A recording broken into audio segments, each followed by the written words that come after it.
अच्छा, पढ़ ले ध्यान से। तो आज से स्टार्ट करेंगे हम चैप्टर इलेक्ट्रोकेमिस्ट्री।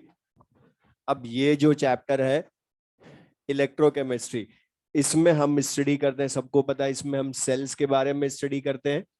और जो सेल्स होते हैं सबको पता है, वो टू टाइप्स के स्टडी करते हैं हम सेल्स। गैल्वेनिक सेल्स या वोल्टेइक सेल्स भी बोलते हैं उन्हीं को। Second, electrolytic cells. अच्छा, इन सेल्स में जो भी हम स्टडी करते हैं, सबको ध्यान है, इसमें हम सेल्स में हम inter convergence of electrical energy into chemical energy पढ़ते हैं। और इलेक्ट्रिकल एनर्जी, ध्यान सुनना, इलेक्ट्रिकल एनर्जी का सिंपल सा मीनिंग है कि इलेक्ट्रिसिटी एंड ईएमएफ की बात कर रहे हैं हम। जबकि और ये सबको पता है कि कोई भी सेल होता है तो उसमें रेडॉक्स रिएक्शन भी होती है, और रेडॉक्स रिएक्शन की जो एनर्जी होती है उसी को हम बोलते हैं केमिकल एनर्जी। तो केमिकल एनर्जी बोले तो हमें ध्यान रहे कि वो रेडॉक्स रिएक्शन की एनर्जी की बात कर रहा है, और इलेक्ट्रिकल एनर्जी बोले तो इलेक्ट्रिसिटी एंड ईएमएफ की हम बात कर रहे हैं। तो यहां पर हम ये कन्वर्जन होता कैसे है, इलेक्ट्रिसिटी पास करने पर रेडॉक्स रिएक्शन होती है, या रेडॉक्स रिएक्शन की वजह से इलेक्ट्रिसिटी जनरेट होती है। अब ये होता कैसे वो तो हम डिटेल में आगे पढ़ेंगे जब सेल्स को पढ़ेंगे, बट पहले मीनिंग। और इसमें मतलब हम पढ़ेंगे भी क्या, कि कंडक्टर्स के बारे में ही पढ़ेंगे एक तरह से, क्योंकि इलेक्ट्रिसिटी की बात कर रहे हैं तो फ्लो ऑफ इलेक्ट्रिसिटी स्टडी करेंगे। और फ्लो ऑफ इलेक्ट्रिसिटी जो भी सब्सटेंस कर सकते हैं उनको हम क्या बोलते हैं, कंडक्टर्स। तो लिख लें।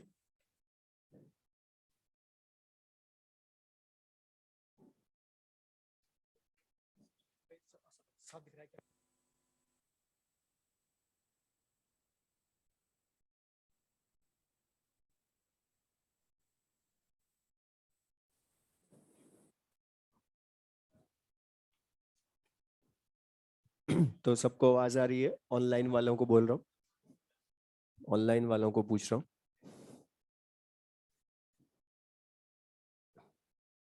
तो अब लिख लें इसमें, it deals with,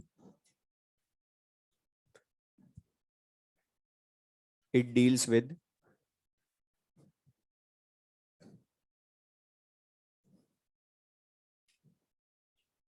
it deals with interconversions of,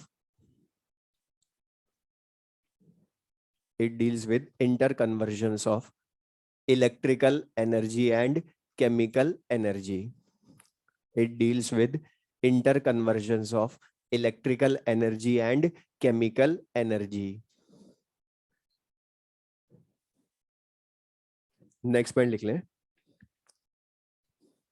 the instrument, the instrument which is used for, the instrument which is used for these interconversions, for these interconversions is called cell, is called cell.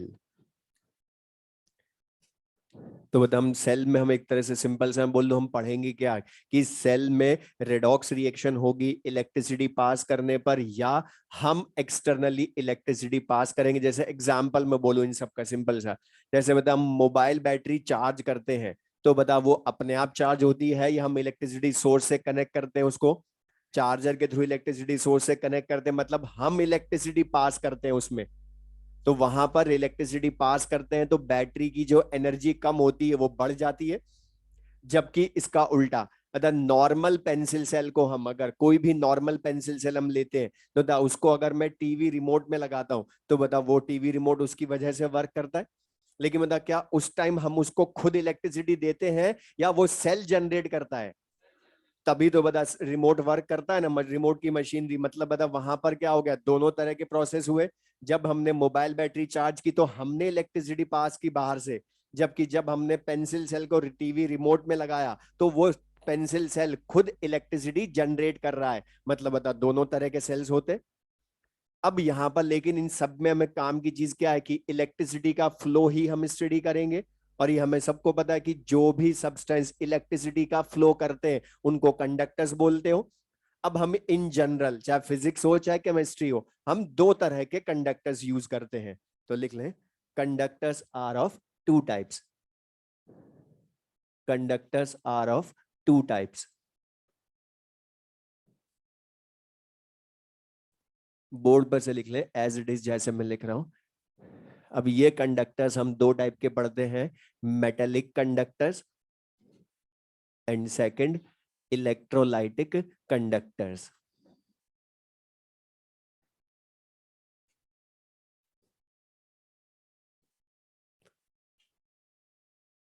Metallic conductors and electrolytic conductors. अब metallic conductors electrolytic conductors होते क्या है, इसको समझने के लिए simple सी चीज, हम इनके एग्जाम्पल्स को ही यूज करें। और मेटेलिक कंडक्टर्स का बता, नेम ही बता रहा है कि जो सारी मेटल्स होती हैं वही मेटेलिक कंडक्टर्स होंगी। तो लिख ले मेटेलिक कंडक्टर्स ऑल मेटल्स,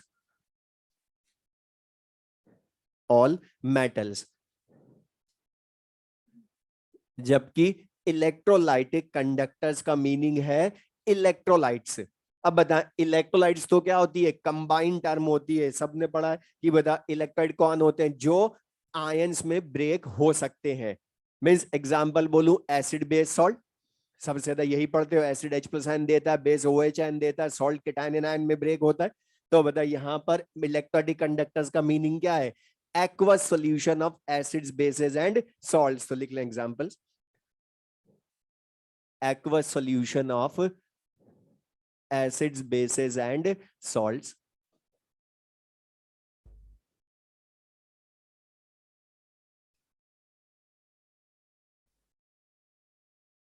तो ये ध्यान रखेंगे, कभी भी क्वेश्चन में अगर बोले कि इलेक्ट्रोलाइट है, तो बता इलेक्ट्रोलाइट अगर मैं बोलता हूं तो ये अंडरस्टूड है कि वो कैन बी एसिड, बेस और सॉल्ट, कोई भी हो सकता है वो तीनों में से। या इसकी जगह इलेक्ट्रोलाइटिक सॉल्यूशन का, कंडक्टर का एग्जांपल दूसरा हम क्या बोल सकते हैं, लिख लें मॉल्टन स्टेट या फ्यूज्ड स्टेट ऑफ सॉल्ट्स,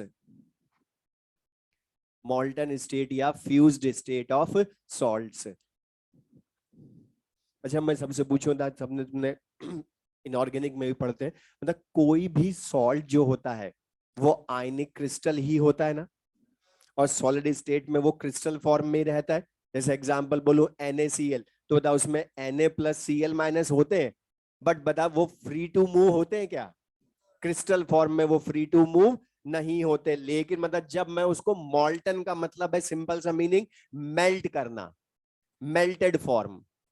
मैं इस बता सॉल्ट को अगर मुझे मेल्ट करवाना है तो मैं क्या करूंगा, उसको हीट दूंगा। तो हीट देने पर जब वो मेल्ट होगा तो बता वो Na+Cl- आयन में ब्रेक हो जाएगा, तो फिर वो करंट फ्लो करवा सकता है। तो मॉल्टन स्टेट, लेकिन मतलब एक्वा सॉल्यूशन में तो हीट देते हैं क्या, ओनली जैसे NaCl का ही एक्वा सॉल्यूशन बोलूं तो बता उसको क्या करेंगे, हम वाटर में मिलाएंगे और वो आयंस में ब्रेक हो जाएगा। लेकिन मतलब वहां हीट देने की जरूरत है क्या, नहीं है। तो दोनों में डिफरेंस है, मॉल्टन स्टेट में और एक्वस में। लेकिन सबसे ज्यादा हम कौन सा यूज करते हैं, एक्वस सॉल्यूशन ही यूज करते हैं, जब तक कि खुद ना लिख दे वो मॉल्टन स्टेट में है। लेकिन मीनिंग तो क्लियर है मैं सबको इनका। अब ये तो हमने बोला एग्जाम्पल इनका, लेकिन अब मेन हमारे काम की जो चीज है, मतलब जो मेटेलिक कंडक्टर्स होते हैं इनमें करंट फ्लो कौन करवाते हैं, चार्ज कैरियर्स या करंट कैरियर्स कौन होते हैं, इलेक्ट्रॉन्स या फ्री इलेक्ट्रॉन्स। लिख लें करंट मेटेलिक कंडक्टर्स में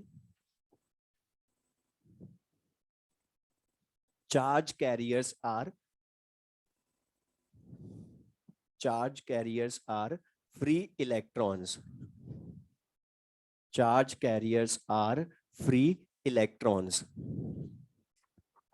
जबकि मेटेलिक कंडक्टर्स में लिख लें charge carriers are free ions, charge carriers are free ions. Electrolytic conductors में charge carriers are free ions. अच्छा था, यहां पर हमने वर्ड दोनों में एक चीज ध्यान से देखे, हमने वर्ड लिखा है free word, only electrons only ions नहीं लिखा, फ्री इलेक्ट्रॉन्स फ्री आयंस बोला। मीनिंग क्या है, they are free to move. अच्छा था, NaCl सॉलिड स्टेट में कंडक्टर या इंसुलेटर, जबकि बताओ उसमें आयन होते हैं या नहीं होते, बोलो Na+Cl- होते हैं ना, but they are not free to move, अपनी पोजीशन से मूव नहीं कर सकते। लेकिन मतलब जब उसको एक्वा सोल्यूशन या मेल्ट करते हैं तो आयन में ब्रेक हो जाते हैं वो, तब वो फ्रीली मूव कर पाते हैं करंट फ्लो करवाने के लिए। तो ये फ्री आयंस क्यों लिखा, ये क्लियर सबको ये। अब इसी में हमारा एक और डिफरेंस जो सबसे ज्यादा काम का है, अच्छा ये फिजिक्स में भी, अच्छा फिजिक्स में मेटेलिक वायर में ही सबसे ज्यादा करंट फ्लो करवाते हैं ना, मेटेलिक कंडक्टर में, तो वहां के अकॉर्डिंग बताना, मतलब टेम्परेचर अगर मैं बढ़ाऊंगा तो मुझे बता मेटेलिक कंडक्टर्स का रेजिस्टेंस बढ़ता है, टेम्परेचर बढ़ाने पर रेजिस्टेंस बढ़ता है। अब इसका रीजन केमिस्ट्री के अकॉर्डिंग मैं बोलूं तो केमिस्ट्री में सुन लेना, वैसे सिंपल सा, केमिस्ट्री के अकॉर्डिंग इसका रीजन, जैसे टेम्परेचर बढ़ाने, अच्छा ये सबको पता है, इनऑर्गेनिक में पढ़ते हो कि जो आउटर मोस्ट शेल के वैलेंस इलेक्ट्रॉन्स होते हैं, मीनिंग फ्री इलेक्ट्रॉन्स होते हैं, वही करंट फ्लो करवाने के लिए रिस्पॉन्सिबल होते हैं ना। अच्छा इनर शेल्स के इलेक्ट्रॉन करंट फ्लो करवाते हैं क्या? और इनर शेल्स के इलेक्ट्रॉन्स को कंबाइंडली हम बता क्या बोलते हैं, कर्नेल्स बोलते हैं ना। तो बता जब मैं टेम्परेचर बढ़ाऊंगा तो काइनेटिक एनर्जी बढ़ेगी ना। अच्छा इनर शेल्स के इलेक्ट्रॉन्स मतलब कर्नेल्स की भी बढ़ेगी, लेकिन बता ये अनपेयर्ड या पेयर्ड होते हैं? पेयर्ड होते हैं, तो बता अपनी पोजीशन से मूव करेंगे या नहीं करेंगे, लेकिन मतलब काइनेटिक एनर्जी तो बढ़ेगी ना इनकी भी, तो ये अपनी पोजीशन पर ही वाइब्रेट करने लग जाते हैं, मतलब इनके वाइब्रेशंस बढ़ते हैं, और वाइब्रेशंस बढ़ते हैं तो ये करंट फ्लो को अपोज ज्यादा करते हैं। और बता करंट फ्लो को अपोज ज्यादा करेंगे तो रेजिस्टेंस कम होगा या बढ़ेगा? तो केमिस्ट्री के अकॉर्डिंग यहां रीजन क्या होता है, due to increase in vibrations of kernels, मतलब इनर शेल्स के इलेक्ट्रॉन्स के वाइब्रेशंस बढ़ते हैं काइनेटिक एनर्जी बढ़ने की वजह से। तो रीजन लिख लें सीधे शॉर्ट में, इसलिए शॉर्ट में लिख लो, टेम्परेचर इंक्रीज करने पर रेजिस्टेंस इंक्रीज होता है ड्यू टू, उसी के आगे रीजन लिख लें साथ में उसका, due to increase in, due to increase in vibrations of, due to increase in vibrations of kernels, due to increase in vibrations of kernels। अब ये तो हमने बोला मेटेलिक कंडक्टर्स में कि टेम्परेचर बढ़ाने पर रेजिस्टेंस बढ़ता है due to increase in vibrations of kernels. अब लेकिन इलेक्ट्रोलाइटिक सॉल्यूशन हो, मतलब मॉल्टन स्टेट हो या एक्वा सॉल्यूशन हो, तो टेम्परेचर बढ़ाएंगे, तो सिंपल सा बोल रहा हूं, टेम्परेचर मैं बढ़ाऊंगा, अगर जैसे सपोज NaCl सॉल्यूशन लिया तो इसमें Na+Cl- आयंस है ना। अब मैं इसका टेम्परेचर अगर बढ़ाऊंगा तो बता टेम्परेचर बढ़ाने पर काइनेटिक एनर्जी यहां भी बढ़ेगी ना, लेकिन मतलब काइनेटिक एनर्जी किसकी बढ़ेगी, इलेक्ट्रॉन्स की या आयंस की? आपके आयंस की बढ़ेगी। और बता आयंस की काइनेटिक एनर्जी बढ़ेगी तो इनका मूवमेंट बढ़ेगा, और मूवमेंट बढ़ेगा तो बताइए आयन एक दूसरे के पास पास रहेंगे या दूर दूर जाएंगे? तो बता इनका अट्रैक्शन, आयंस के बीच का जो अट्रैक्शन है वो बढ़ेगा या कम होगा? और बता आयंस के बीच का अट्रैक्शन कम हुआ तो इन आयंस की वेलोसिटी या स्पीड, जिसको हम यहाँ क्या बोलते हैं, मोबिलिटी ऑफ आयंस, तो वेलोसिटी या स्पीड या मोबिलिटी बोलूं बात एक ही है। तो बता जब इंटर आयनिक अट्रैक्शन कम होगा तो वेलोसिटी या स्पीड या मोबिलिटी ऑफ आयंस कम होगी या बढ़ेगी? और बता जितना स्पीड ज्यादा होगी उतना आयन इजीली करंट कैरी करेगा ना, और इजीली करंट कैरी करेगा तो कंडक्टेंस ज्यादा, तो रेजिस्टेंस कम हो जाएगा। तो बता यहां इसका उल्टा होता है, टेम्परेचर बढ़ाने पर यहां रेजिस्टेंस कम होता है। रीजन लिख लें साथ में इसी के, तो टेम्परेचर इंक्रीज करने पर रेजिस्टेंस डिक्रीजेस, लिख लें इसमें, due to decrease in, due to decrease in inter ionic attractions, तो शॉर्ट में हम इसको आगे से AA लिख देंगे, तो इंटर आयनिक अट्रैक्शंस बार बार नहीं लिखना पड़ेगा, due to decrease in inter ionic attractions and and increase in and increase in mobility of ions, due to increase in mobility of ions। तो ये सबको क्लियर है कि टेम्परेचर इंक्रीज करने पर यहां पर रेजिस्टेंस कम होता है due to decrease in interionic attractions and increase in mobility of ions. तो ये क्लियर सबको। अब जो मेन यहां पर ध्यान सुनना है, जो मेन हमारे डिफरेंस है जो हम यूज करेंगे चैप्टर में वो यही है बस। अब मॉड्यूल में तुम पढ़ोगे तो वहां पर तुम्हें इनके अलावा भी लिखे होंगे, लेकिन वो ज्यादा कोई काम के है नहीं डिफरेंसेस। जो मेनली काम के हैं वो मैंने बता दिए, यही हमने यूज भी करने आगे चैप्टर में। अब उसके लिए अब ये जो डिफरेंस हमने पढ़े, अब यहां ध्यान सुनना। ये जो मेटेलिक कंडक्टर्स है, ज्यादा कहाँ पढ़ते हो, फिजिक्स में पढ़ते हैं, लेकिन हम केमिस्ट्री में ओनली क्या पढ़ते हैं, इलेक्ट्रोलाइटिक कंडक्टर्स। तो एक चीज ध्यान रखना, फिजिक्स की थ्योरी कभी भी केमिस्ट्री में मिक्स मत करना, क्योंकि कुछ फॉर्मुलेस जो तुम फिजिक्स में पढ़ते हो इलेक्ट्रोस्टैटिक्स में, वो केमिस्ट्री में भी आएंगे काम में, लेकिन उनका रीजन ओनली केमिस्ट्री होगी। और मैं क्यों बोल रहा हूँ फिजिक्स की थ्योरी केमिस्ट्री में मिक्स मत करना, बिकॉज हम केमिस्ट्री में कौन से कंडक्टर्स पढ़ते हैं, एसिड बेस सॉल्ट के सॉल्यूशन, जबकि फिजिक्स में मेटेलिक कंडक्टर्स पढ़ते हैं। तो दोनों में बहुत डिफरेंस है, लेकिन थ्योरी कुछ सेम होंगी या फॉर्मूले सेम आएंगे। तो बता, अब यहां तक ले सबको। अब ये तो हमने बोला कंडक्टर्स या केमिस्ट्री में हम क्या पढ़ने वाले हैं। तो हम क्या पढ़ेंगे, किसी इलेक्ट्रोलाइट सॉल्यूशन में कंडक्टेंस स्टडी करेंगे। अब ये जो चैप्टर है हम 3 पार्ट्स में स्टडी करते हैं। फर्स्ट, कि किसी इलेक्ट्रोलाइट सॉल्यूशन में जब करंट पास करेंगे तो कितने टाइप की कौन कौन सी कंडक्टेंस टर्म्स हम कैलकुलेट करते हैं, सबको ध्यान भी होगा। बता, मोलर कंडक्टिविटी, इक्विवेलेंट कंडक्टिविटी, या कॉलराश लॉ पढ़ते थे ना इनफाइनाइट डाइल्यूशन पर। अब बस एक चीज ध्यान रखना, जैसे तुमने पहले पढ़ा 12th में, ये वैसे हमने नहीं पढ़ना चैप्टर। ये जो हमारे क्वेश्चंस में काम आएंगी चीजें उसके अकॉर्डिंग पढ़ेंगे हम, इसलिए हमें पता है कि क्या पढ़ने वाले हम, इसलिए बस उनको यूज कैसे करना वो मैं बता रहा हूं। तो बता, यहां पर हम इसमें फर्स्ट पार्ट पढ़ेंगे इलेक्ट्रोलाइटिक कंडक्टेंसेज, जितने तरह से हम कैलकुलेट कर सकते हैं वो सब पढ़ेंगे। दूसरा सबसे इंपॉर्टेंट पार्ट गैल्वेनिक या वोल्टेज सेल, जिसमें नर्स्ट इक्वेशन वगैरह पढ़ते हैं हम। थर्ड, फेराडेज लॉज वाला पार्ट, मतलब इलेक्ट्रोलाइटिक सेल। तो अब लिख लें इसमें फर्स्ट पार्ट इलेक्ट्रोलाइटिक कंडक्टेंसेज, इलेक्ट्रोलाइटिक कंडक्टेंसेज।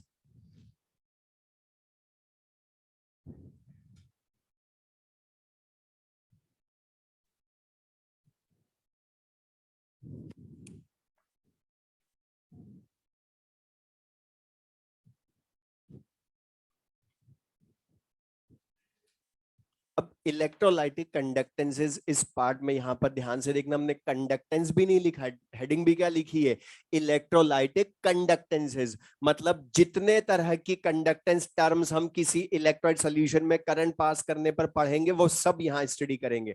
अब कौन कौन सी टर्म्स हम पढ़ते हैं, सबसे पहले तो कुछ टर्म्स जो फिजिक्स और केमिस्ट्री दोनों में कॉमन है। तो फर्स्ट लिख लें resistance,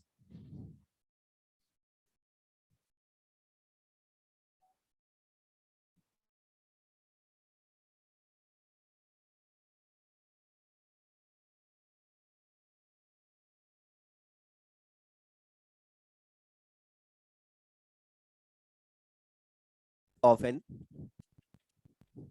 the property of an electrolyte solution, the property of an electrolyte solution which which opposes the which opposes the current flow, which opposes the current flow, which opposes the current flow। अच्छा, इसमें पढ़े resistance में भी हमने क्या लिखा है, the property of an electrolyte solution, जबकि बता फिजिक्स में इसी को क्या बोलते हो, कंडक्टर, मेटेलिक कंडक्टर के लिए रेजिस्टेंस बोलते हैं, जबकि यहाँ किसके रेस्पेक्ट में पढ़ रहे हैं हम, इलेक्ट्रोलाइट सॉल्यूशन के लिए। अब इसका क्वेश्चन में बोलो, मैंने बोला कुछ चीजें फिजिक्स केमिस्ट्री में कॉमन होंगी, तो बता अगर मैं इलेक्ट्रोलाइट सॉल्यूशन में से वी वोल्टेज पास करूं और करंट पास हो उसमें से आई, तो बता रेजिस्टेंस ला सकते हो ना। तो बता ओम्स लॉ ही यूज कर रहे, तो ये ध्यान रखना केमिस्ट्री में भी ओम्स लॉ एप्लीकेबल होता है। तो बता V equals to I R लिख ले, तो रेजिस्टेंस इक्वल्स टू क्या हो गया, वोल्टेज अपॉन करंट। और वोल्टेज बता वोल्ट में ही लेते हैं, करंट एम्पियर में लेते हैं, तो रेजिस्टेंस की यूनिट क्या हो जाएगी, ओम। सिंपल सी। तो जो यूनिट वहां यूज करते हो वही केमिस्ट्री में भी यूज होगी, यूनिट ऑफ रेजिस्टेंस इज ओम।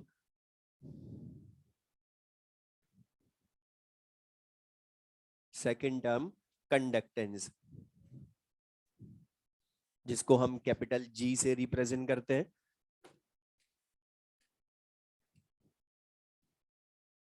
तो इसमें लिख लें कंडक्टेंस G, कैपिटल G लिख लें। it represents property of an electrolyte solution, property of an electrolyte solution which supports the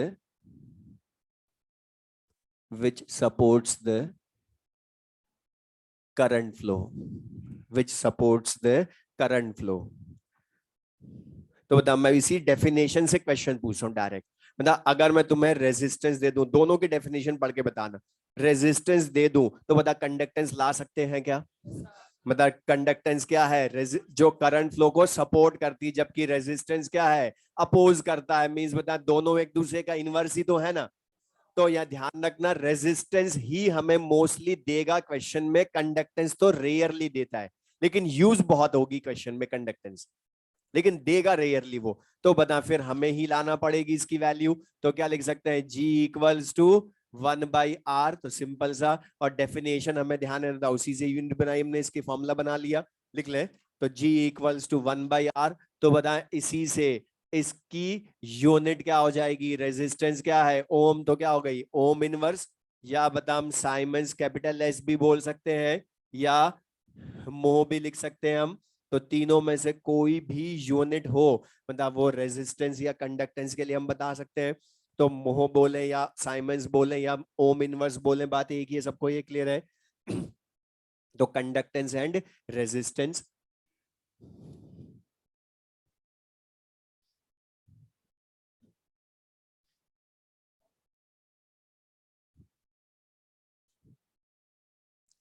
third term लिख लें, स्पेसिफिक रेजिस्टेंस। और एक्चुअली ये जो स्पेसिफिक रेजिस्टेंस है, ये ओल्ड IUPAC नेम है, इसी का न्यू IUPAC नेम रेजिस्टिविटी। और एनसीईआरटी में पढ़ोगे तो वहां पर ओनली रेजिस्टिविटी वर्ड ही लिखा होगा।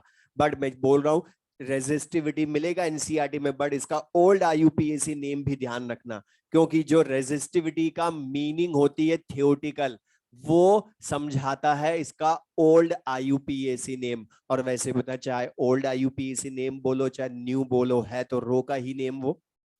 तो स्पेसिफिक रेजिस्टेंस या रेजिस्टिविटी, जो ग्रीक लेटर रो से रिप्रेजेंट करते हैं हम। अब यहां पर जो तुम फिजिक्स में पढ़ते हो उसके अकॉर्डिंग मैं बोलूं। अच्छा, तुमने सबने पढ़ा है, बता, जो रेजिस्टेंस होता है वो लेंथ ऑफ द कंडक्टर के डायरेक्टली प्रोपोर्शनल, जबकि एरिया के क्या होती है? इनवर्सली प्रोपोर्शनल होता है। लेकिन अब बता, ये जो है ये तुमने फिजिक्स से बताया, बट हमने बोला था केमिस्ट्री में मीनिंग अलग होगा, लेकिन फॉर्मूले कुछ सेम आएंगे जो तुम फिजिक्स में पढ़ते हो। अब कैसे आएंगे उसके लिए, अच्छा ध्यान से देखना। कोई भी सेल होता है या कोई भी इलेक्ट्रोलाइट सॉल्यूशन है, सपोज मुझे उसमें करंट फ्लो करवानी है, तो बता सबको पता है, मुझे अगर करंट फ्लो करवानी है तो बता उनमें 2 इलेक्ट्रोड्स रखने पड़ेंगे ना, और इलेक्ट्रोड्स को बैटरी से कनेक्ट करोगे तो करंट फ्लो हो जाएगी।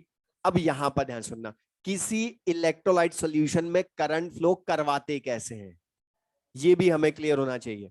तो हम उसमें क्या करते हैं, उस इलेक्ट्रोलाइट सॉल्यूशन में 2 पैरेलल इलेक्ट्रोड्स रखते हैं, और ये क्या है? इलेक्ट्रोड्स हैं, बट वो 3D में, यहाँ 2D में शो कर रहे हैं। तो द 2 पैरेलल इलेक्ट्रोड्स लेते हैं, और सबसे काम की चीज, उन दोनों इलेक्ट्रोड्स के बीच में ही सारा इलेक्ट्रोलाइट सॉल्यूशन फिल्ड होता है। उन दोनों पैरेलल इलेक्ट्रोड्स के बीच में ही ये सारा इलेक्ट्रोलाइट सॉल्यूशन फिल्ड होता है। और बता, अगर मुझे करंट फ्लो करवानी है तो बैटरी से कनेक्ट करना पड़ेगा ना इनको। और बता, बैटरी से कनेक्ट करूंगा मैं इसको, तो बता ये बैटरी का पॉजिटिव टर्मिनल हो गया, ये बैटरी का नेगेटिव टर्मिनल हो गया। और बता, बैटरी भी है, एनोड कैथोड मतलब इलेक्ट्रोड्स भी हैं। तो बता, इस पूरे अरेंजमेंट को सेल बोलेंगे ना हम, और कंडक्टिविटी के लिए यूज कर रहे हैं इसको, तो क्या बोल देते हैं हम इसको? Conductivity cell. और इस कंडक्टिविटी सेल में मोस्टली या मेनली हम लेते हैं electrodes of platinum. Platinum electrodes ही लेते हैं। अच्छा बता सकते हैं प्लेटिनम इलेक्ट्रोड्स ही क्यों लेते हैं? इनर्ट होता है ये, प्लेटिनम इलेक्ट्रोड्स ही हम मोस्टली लेते हैं क्योंकि वो इनर्ट होते हैं, खुद ऑक्सीडेशन रिडक्शन में पार्टिसिपेट नहीं करते, ना ही आयंस ऑफ इलेक्ट्रोलाइट से रिएक्शन करते हैं। तो ये प्लेटिनम इलेक्ट्रोड्स, उनको बैटरी से कनेक्ट किया, सेल बन गया, और इन दोनों इलेक्ट्रोड्स के बीच की जो डिस्टेंस होती है उसको हम बोलते हैं एल। मैंने एक चीज बोली थी कि फिजिक्स की थ्योरी कभी भी केमिस्ट्री में मिक्स मत करना। क्यों? क्योंकि तुम वहां बता एल को क्या बोलते हो, लेंथ ऑफ द कंडक्टर, जबकि बता यहाँ लेंथ ऑफ द कंडक्टर है या डिस्टेंस बिटवीन इलेक्ट्रोड्स है, दोनों में डिफरेंस है। दूसरा, area of cross section of electrodes, और ये एरिया हम कैसे लाते हैं, एक तरह से था ये, मैं इसको बेस को अगर लेंथ मान लूं तो बता लेंथ इनटू हाइट, ये जो मल्टीप्लीकेशन होता है ये क्या है, एरिया ऑफ क्रॉस सेक्शन। और दूसरा यहां ये जो एल मैं लिख भी रहा हूं, लिख भी नहीं है, एल क्या है, डिस्टेंस बिटवीन इलेक्ट्रोड्स, ये डायग्राम भी बना लें, तो डिस्टेंस बिटवीन इलेक्ट्रोड्स, और capital A area of cross section of dipped electrodes.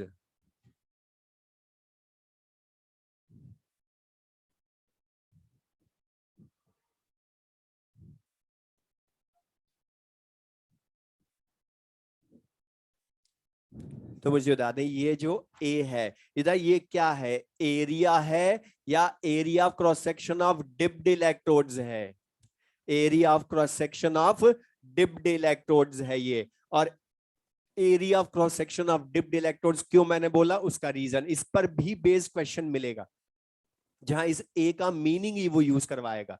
अच्छा था, इस ध्यान से देखोगे इस डायग्राम में, पता ये जो इलेक्ट्रोड्स हैं ये इलेक्ट्रोलाइट सॉल्यूशन में पार्शियली डिप्ड है या कंप्लीटली डिप्ड है, कंप्लीटली डिप्ड है। और कंप्लीटली भी ये ए लाए कैसे वो भी क्लियर है, लेकिन बता, मैं लिख लिख के बता दो, बता अगर मैं ये पूछूं या ये क्वेश्चन में बोलूं कि electrodes are half dipped in the solution, half dipped in the solution, अब बताओ हाफ डिप्ड बोला मैंने तो बता ये तो ए ही, ये तो ए ही रहेगा, लेकिन बता ये हाफ तो ये आधा हो गया ना डिस्टेंस, तो बता ए आएगा या ए बाई 2 आएगा, आंसर बदल जाएगा।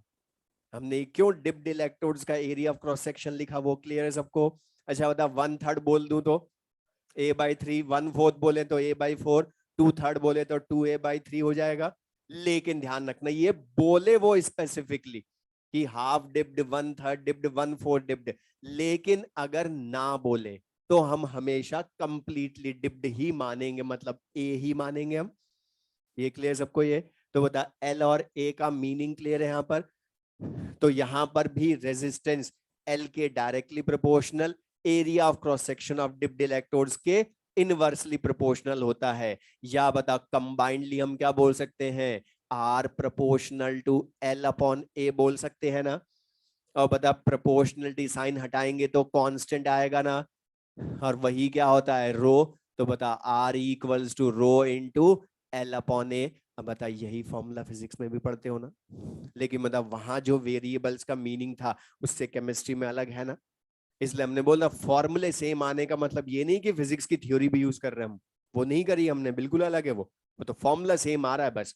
तो बता R equals to rho into L upon A, और फॉर्मूला याद भी यही वाला रखो, सिंपल सा, R equals to rho into L upon A. अगर तुमसे वो रेजिस्टिविटी रो कैलकुलेट करवाता भी है तो बता जो ऑलरेडी याद है फॉर्मूला वही बहुत है, R equals rho into L upon A.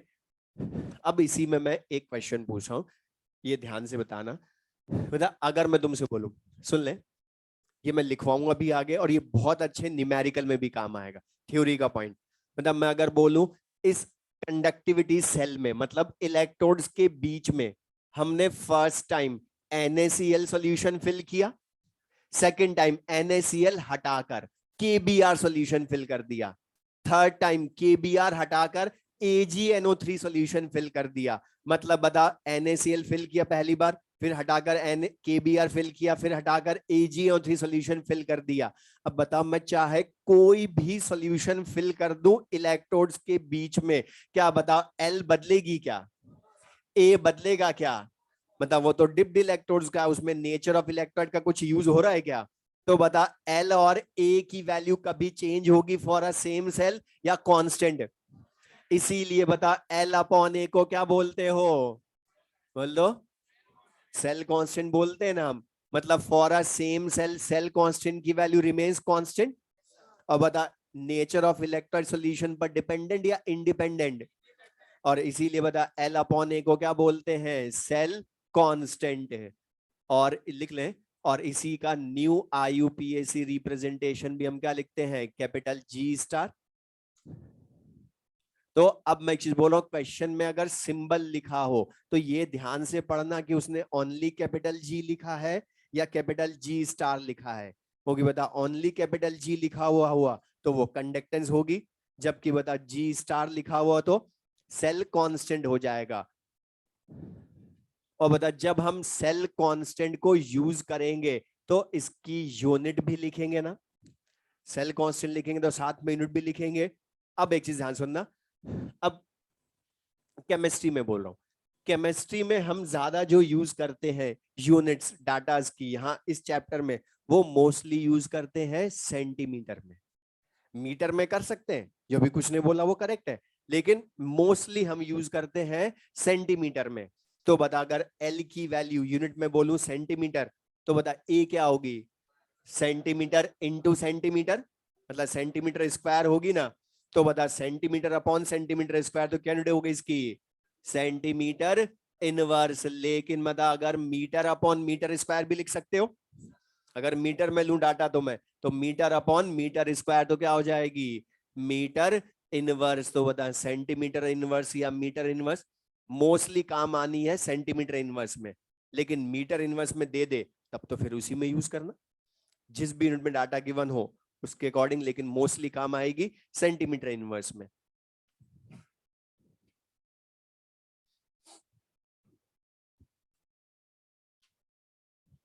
तो बता अगर मैं इसी से पूछूं यहां से R equals to rho into L upon A, यहां पर बताइए L अपॉन ए क्या है? Cell constant. ये लिख लिया, इसी के बाद लिख लिया मैं जो बोल रहा हूं। और ये जो पॉइंट लिखवा रहा हूं ये इंपॉर्टेंट है, इसको ध्यान रखना। ठीक है, for a same cell, for a same cell, for a same cell, the value of cell constant,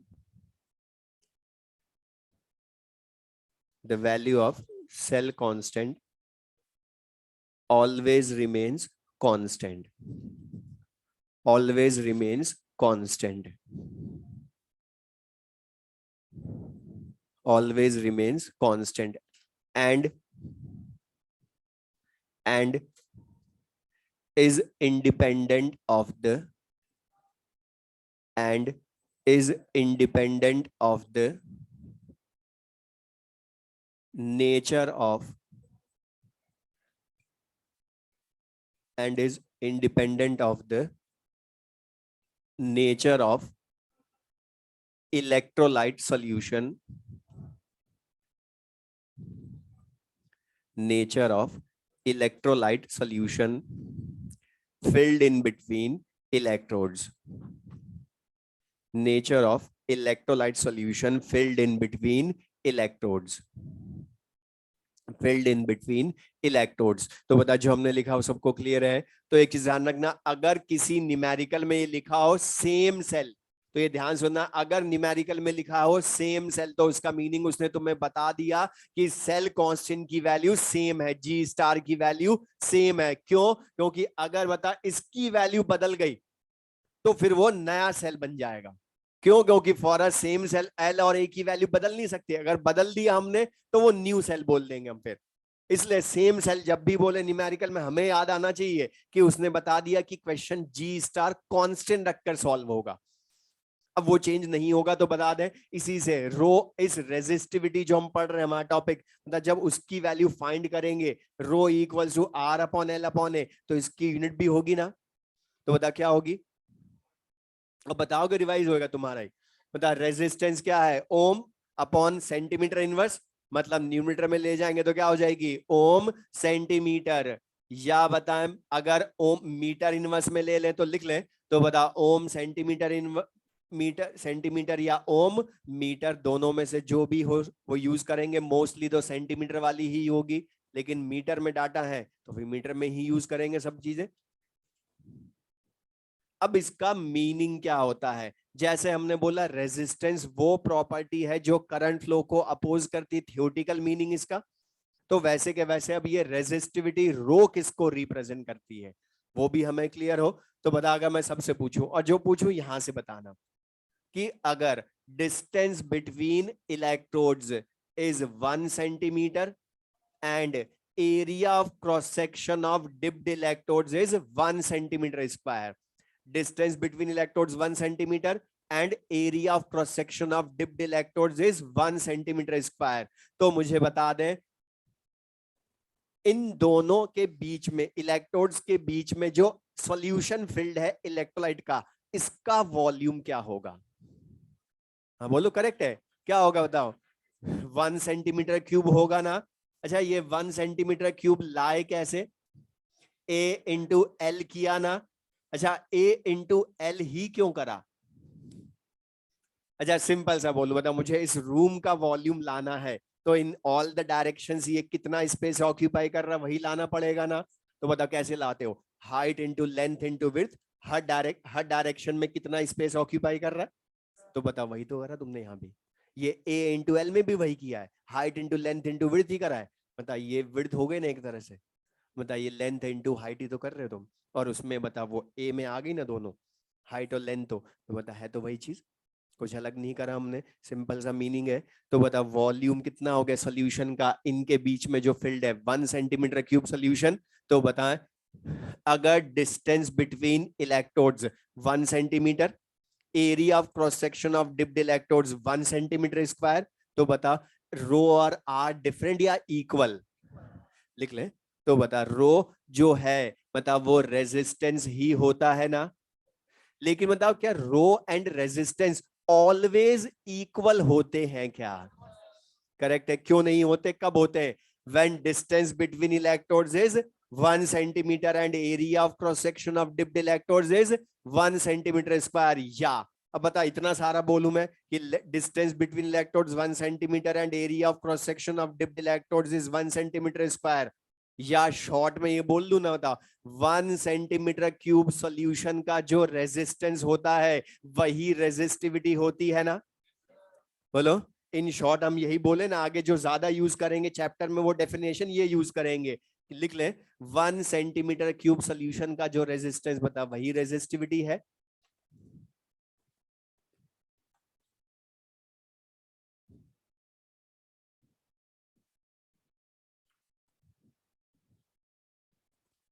तो इसका मीनिंग क्या होता है, रो इक्वल्स टू आर जो हम बोल रहे हैं। अब मैं तुमसे पूछूं बता रेजिस्टिविटी अगर मैं डिफाइन करवाऊं क्या मीनिंग होता है, इसका मीनिंग क्या है, रेजिस्टिविटी का मीनिंग क्या है, ग्रीन टी शर्ट बता क्या मीनिंग होता है रो रेजिस्टिविटी का, तो इधर देख लो उनको बाद में देखना, तो देख ले यहां पर ध्यान से, तो रो इक्वल्स टू आर इसका क्या मीनिंग हो गया, तो लिख ले resistivity represents the resistivity represents the resistivity represents the resistance of 1 centimeter cube, resistance of 1 centimeter cube of an electrolyte solution, 1 centimeter cube of an electrolyte solution, 1 centimeter cube of an electrolyte solution। अब यहां ध्यान सुनना, तो हमने क्या बोला resistivity, अब ये जो रेजिस्टिविटी है वो 1 centimetre cube solution of electrolyte की ही रेजिस्टेंस को रिप्रेजेंट करती है ना, तो यहां पर अब लेकिन एक चीज सुनना, ये जो डेफिनेशन है रो की, ये हमें आती है तो नेक्स्ट टर्म हमें आती है। अब हमने बोला कि 1 सेंटीमीटर क्यूब सोल्यूशन का जो रेजिस्टेंस है वही रेजिस्टिविटी है। अब ये मैंने बोला अभी डेफिनेशन याद रखनी है, लेकिन कुछ स्टूडेंट इसमें एक जो रॉन्ग चीज सोच लेते हैं, जिनको ये डेफिनेशन ज्यादा याद रह जाती है, तो वो क्या गड़बड़ करते हैं, उनको बाद में बोलते हैं कि हम आपने बोला था कि ये 1 सेंटीमीटर क्यूब सोल्यूशन का रेजिस्टेंस होती है रेजिस्टिविटी। तो जब इसको 1 सेंटीमीटर क्यूब लाना था वॉल्यूम सोल्यूशन ऑफ इलेक्ट्रोलाइट का, तो आपने एल और ए को 1 1 लिया, तो मल्टीप्लाई करने पर 1 आ गया। लेकिन मैं एल को 2 ले लूं, ए को हाफ ले लूं, तो भी तो हाफ इंटू 2 करने पर 1 आ जाएगा ना, तो आ जाएगा। लेकिन फिर मैं उसको स्पेसिफिक रेजिस्टेंस नहीं बोल सकता। क्यों नहीं बोल सकता? मैंने बोलता जब भी रेजिस्टिविटी, बाद में भी बोल रहा हूं, आगे भी जब भी तुम्हें कंफ्यूजन हो रेजिस्टिविटी क्या रिप्रेजेंट करती है, तो इसका ओल्ड आईयूपीएसी नेम याद रखना, क्योंकि ये समझा रहा है इसका मीनिंग क्या है। अच्छा था, इसके नेम में पढ़ो रेजिस्टेंस है, तो रेजिस्टेंस रिप्रेजेंट करती है रेजिस्टिविटी, लेकिन एग्जैक्ट रेजिस्टेंस को करती है या स्पेसिफिक को?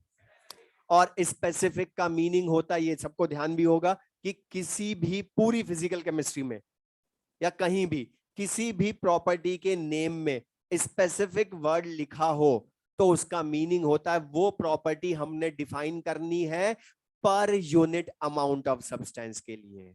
इसलिए यहां देखो हर डाटा 1 1 ही लिया है, कुछ और क्यों नहीं ले लिया हमने? एल को भी 1 लिया, ए को भी 1 लिया, क्यों? क्योंकि ये स्पेसिफिक है। इसलिए बता हर डाटा 1 1 ही होगा, ये नहीं कि मैं 2 इंटू हाफ कर दूं तो भी तो 1 आ जाएगा, लेकिन फिर मैं स्पेसिफिक नहीं बोल सकता। तो बता ये चीज क्लियर सबको? तो स्पेसिफिक रेजिस्टेंस क्या है? 1 सेंटीमीटर क्यूब सोल्यूशन का रेजिस्टेंस या distance between electrodes 1 centimetre and area of cross section of dipped electrodes is 1 centimetre square, तो रो इक्वल्स टू आर होता है। ये मीनिंग क्लियर सबको? अब इसी का हम यूज करके नेक्स्ट कंडक्टेंस टर्म हमारी पढ़ते हैं, लिख ले fourth, specific conductance. Specific conductance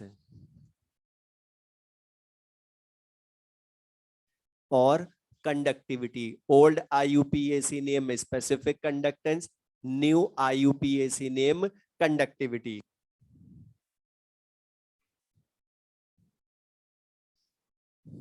और इसको हम ग्रीक लेटर के से रिप्रेजेंट करते हैं, जिसको कापा बोलते हैं, तो ग्रीक लेटर के या कापा। अब स्पेसिफिक कंडक्टेंस, इसका भी बोल रहा हूं मीनिंग समझाएगा ओल्ड आईयूपीएसी नेम, लेकिन न्यू आईयूपीएसी नेम हर जगह क्वेश्चन में मिलना मोस्टली, तो कंडक्टिविटी कापा। अच्छा तुम ही बता दो जो अभी हमने पढ़ा, बता जैसे हमने पढ़ा था कंडक्टेंस जी रेजिस्टेंस का इनवर्स होती है, तो बता ये क्या है अभी जो हमने थर्ड टर्म पढ़ी, स्पेसिफिक रेजिस्टेंस, तो यहां स्पेसिफिक कंडक्टेंस है, मतलब बता ये जो कंडक्टिविटी कापा होती है वो रो के क्या होती है? इनवर्स के ही इक्वल होगी ना, लिख ले, it is equal to the, it is equal to the inverse of resistivity. It is equal to the inverse of resistivity. Meaning बता, अगर मैं तुम्हें क्वेश्चन में रेजिस्टिविटी ही दे दूं तो बता कंडक्टिविटी कापा डायरेक्ट ला सकते हैं ना, तो लिख ले कापा इक्वल्स टू क्या हो जाएगा? 1/रो। तो अगर मैं पूछूं इसकी यूनिट क्या होगी, तो बता रो की यूनिट क्या है? ओम सेंटीमीटर या ओम मीटर? तो बता इसी से हम कापा की यूनिट भी ला सकते हैं ना। अगर मैं ओम सेंटीमीटर लूं, मोस्टली वही लेनी है, तो बता यूनिट क्या आ जाएगी? ओम इनवर्स सेंटीमीटर इनवर्स, या बताएं ओम इनवर्स को साइमंस कैपिटल एस भी लिख सकते हैं ना, तो साइमन सेंटीमीटर इनवर्स, या ओम इनवर्स को ही मोह भी लिख सकते हैं, तो मोह सेंटीमीटर इनवर्स। लेकिन मतलब ओम सेंटीमीटर की जगह ओम मीटर भी ले सकते हैं, तो फिर क्या हो जाएगी यूनिट इसकी? ओम इनवर्स मीटर इनवर्स, या साइमंस मीटर इनवर्स, या मोह मीटर इनवर्स।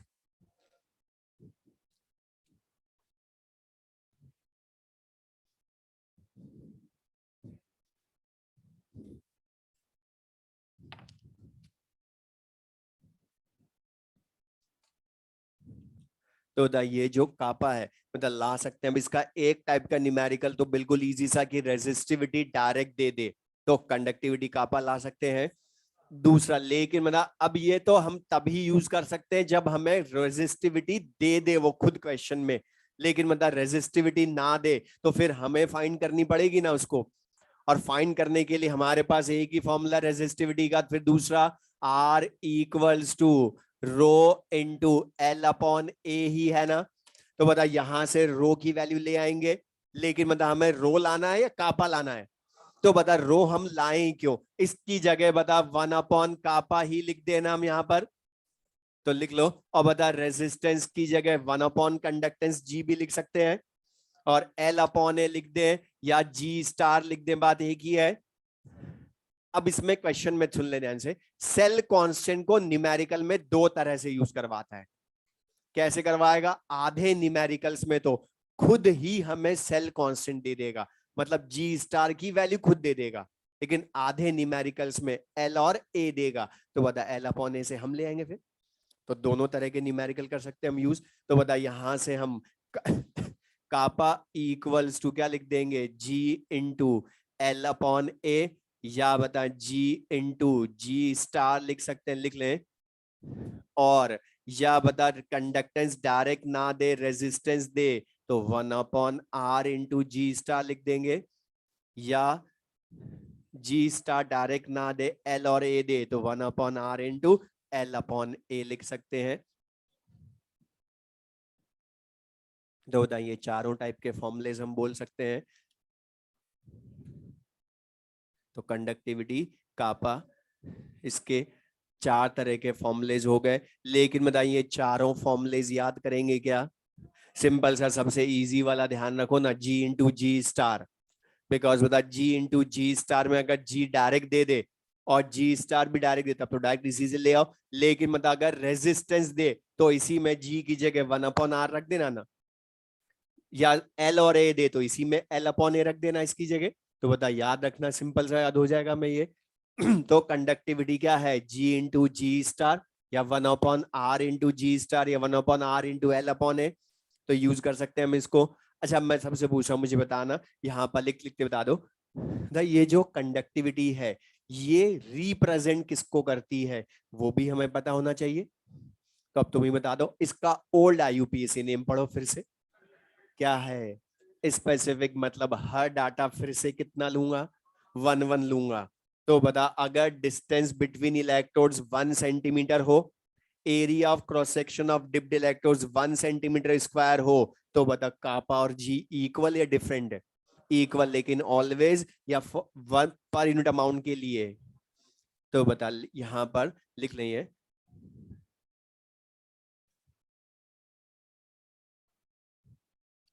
तो द कंडक्टिविटी जो कापा होती है, होती तो कंडक्टेंस ही है, लेकिन कंडक्टेंस किसकी होती है, पर सेंटीमीटर क्यूब सोल्यूशन की। तो बता जिस पर सेंटीमीटर क्यूब सोल्यूशन का रेजिस्टिविटी रो जो होती है, रेजिस्टेंस शो करती है, उसी सोल्यूशन की कंडक्टेंस को शो कर रही है नहीं है, बोलो।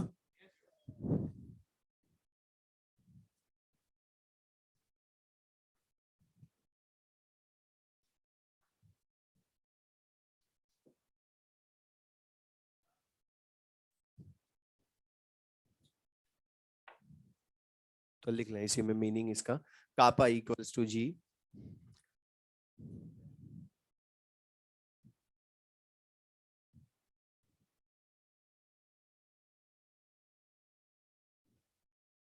लिख लें इसी के साथ इसका मीनिंग, कापा इक्वल्स टू जी, ये कंडक्टिविटी रीप, और ये जो डेफिनेशन है ये ध्यान रखना क्योंकि ये हमें आती है, नेक्स्ट टर्म हमें आती है। लिख लें, conductivity represents the, conductivity represents the, conductivity represents the resistance of, sorry conductance of, sorry conductance of, conductance of 1 centimeter cube, 1 centimeter cube of an electrolyte solution, 1 centimeter cube of an electrolyte solution।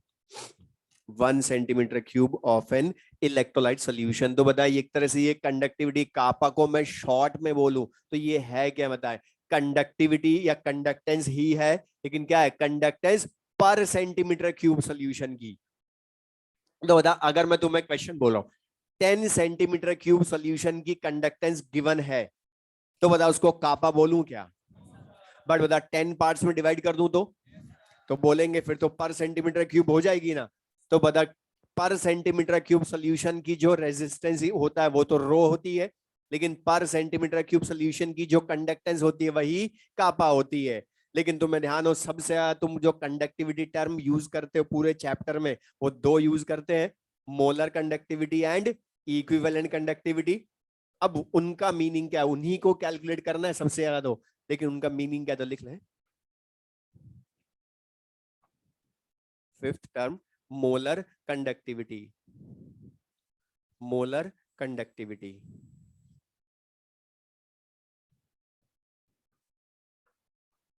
Molar conductivity.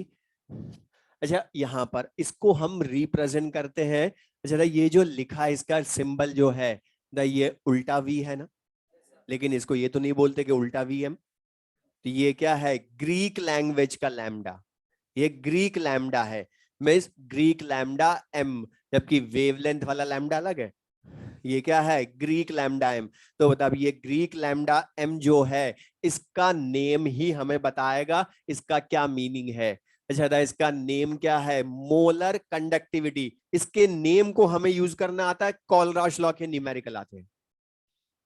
मैंने अभी इस topic को नहीं बोल रहा, ये तो हम कर ही लेंगे, लेकिन बोल रहा हूं इस पूरे चैप्टर में तुम देखोगे लास्ट 10 ईयर्स में नर्स्ट इक्वेशन बहुत इंपॉर्टेंट है, उसके क्वेश्चन आते हैं, लेकिन उसके बाद सबसे ज्यादा क्वेश्चन आया लास्ट 10 ईयर्स में कॉलराश लॉ पर।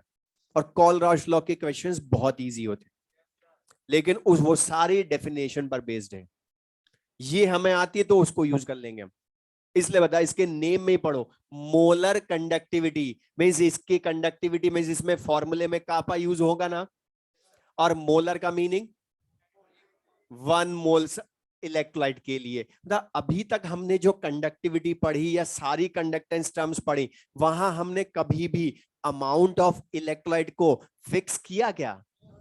मतलब बता कंडक्टिविटी जो होती है वो कितने भी मोल की हो सकती है, वो 1 मोल की भी हो सकती है, 0.1 मोल की भी हो सकती है, n मोल की भी हो सकती है। बस कंडक्टिविटी में फिक्स क्या था, वॉल्यूम पर सेंटीमीटर क्यूब सॉल्यूशन के लिए वो फिक्स है, लेकिन मोल कितने भी हो सकते हैं इलेक्ट्रोलाइट के लिए। लेकिन यहां उल्टा है, यहां मोल फिक्स होंगे। अगर मैंने क्वेश्चन में बोल दिया मोलर कंडक्टिविटी तो ये अंडरस्टूड है कि वो पर मोल इलेक्ट्रोलाइट के लिए है। तो लिख ले molar conductivity, it represents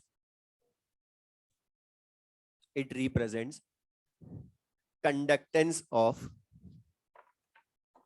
it represents conductance of all the ions, conductance of all the ions produced by conductance of all the ions produced by 1 mole of an electrolyte, 1 mole of an electrolyte in given volume of solution, in given volume of solution, in given volume of solution, in bracket V centimeter cube solution, V centimeter cube solution, V centimeter cube solution, capital V centimetre cube solution. अब ये जो definition लिखी दोबारा पढ़े, इसमें हमने क्या लिखा, पहली चीज तो बता मोलर कंडक्टिविटी है तो कितने मोल इलेक्ट्रोलाइट के लिए होगी, 1 मोल इलेक्ट्रोलाइट के प्रोड्यूस्ड आयंस। अच्छा कि सबको पता है किसी भी सॉल्यूशन की कंडक्टेंस हम बोलते हैं तो वो उसके में सॉल्यूशन में प्रेजेंट आयंस की ही कंडक्टेंस होती है ना। अच्छा जिस सॉल्यूशन में आयन जितना इजीली करंट कैरी करेंगे उतना कंडक्टेंस क्या होगी सॉल्यूशन की ज्यादा, जितना डिफिकल्टी से करेंगे उतना कंडक्टेंस कम। तो बता, हम जब भी बोलते हैं कि 1 सेंटीमीटर क्यूब सोल्यूशन की कंडक्टेंस या 20 सेंटीमीटर क्यूब सोल्यूशन की कंडक्टेंस, तो उसका मीनिंग क्या है? उसमें प्रेजेंट आयंस की कंडक्टेंस की ही बात कर रहे हैं इनडायरेक्टली। तो बता, हमने एग्जैक्ट लिख दिया, क्या लिखा? Conductance of all the ions produced by 1 mole electrolyte. तो बता, 1 मोल इलेक्ट्रोलाइट बोला क्योंकि मोलर है, लेकिन बताओ कंडक्टिविटी में और इसमें डिफरेंस क्या है?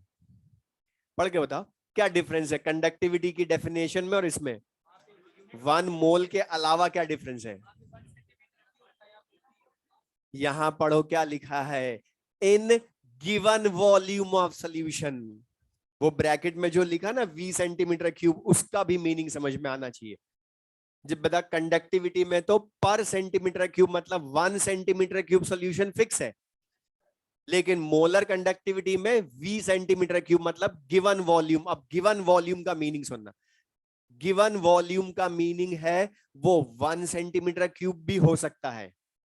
ये ध्यान रखना, 1 सेंटीमीटर क्यूब भी ले सकता हूं क्योंकि गिवन वॉल्यूम तो कितना भी लेना, हम 1 ले सकते हो, 10 ले सकते हो, 500 ले सकते हो, 2000 ले सकते हैं, मतलब वो गिवन वॉल्यूम कितना भी हो। इसलिए हमने क्या लिखा जनरल उसके लिए 20 सेंटीमीटर क्यूब सोल्यूशन। अब मैं तुमसे पूछ रहा हूं, जो हमने कंडक्टिविटी की डेफिनेशन पढ़ी और अभी मोलर कंडक्टिविटी की पढ़ी, इन दोनों को यूज करके ही हम इसका फॉर्मूला बना लेंगे। कैसे बनाएंगे? मैं अज्यूम कर रहा हूं कि let 1 mole electrolyte is present in 1 centimetre cube solution, मतलब मैंने गिवन वॉल्यूम कितना मान लिया? 1 सेंटीमीटर क्यूब सोल्यूशन। देन अच्छा बताओ, 1 मोल इलेक्ट्रोलाइट की जो कंडक्टेंस होगी अभी इन 1 सेंटीमीटर क्यूब सोल्यूशन, बता उसको मैं मोलर कंडक्टिविटी बोल सकता हूं या नहीं? बोल सकता हूं ना, क्योंकि बता कितने मोल इलेक्ट्रोलाइट है? 1 मोल इलेक्ट्रोलाइट। अच्छा, यहां पर अभी जो ये सॉल्यूशन है उसका वॉल्यूम कितना है? अच्छा बता, इसी को मैं कंडक्टिविटी कापा बोल सकता हूं क्या? बोलो।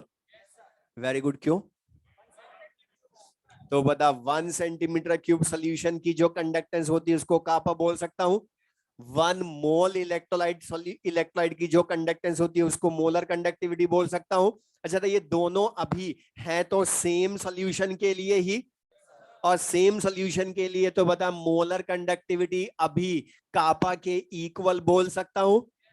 तो बता यहां उल्टा मैं बोलूं कि इससे हमें क्या मिल गया, बता डेफिनेशन को यूज करके कि 1 सेंटीमीटर क्यूब सोल्यूशन की मोलर कंडक्टिविटी ही कापा होती है।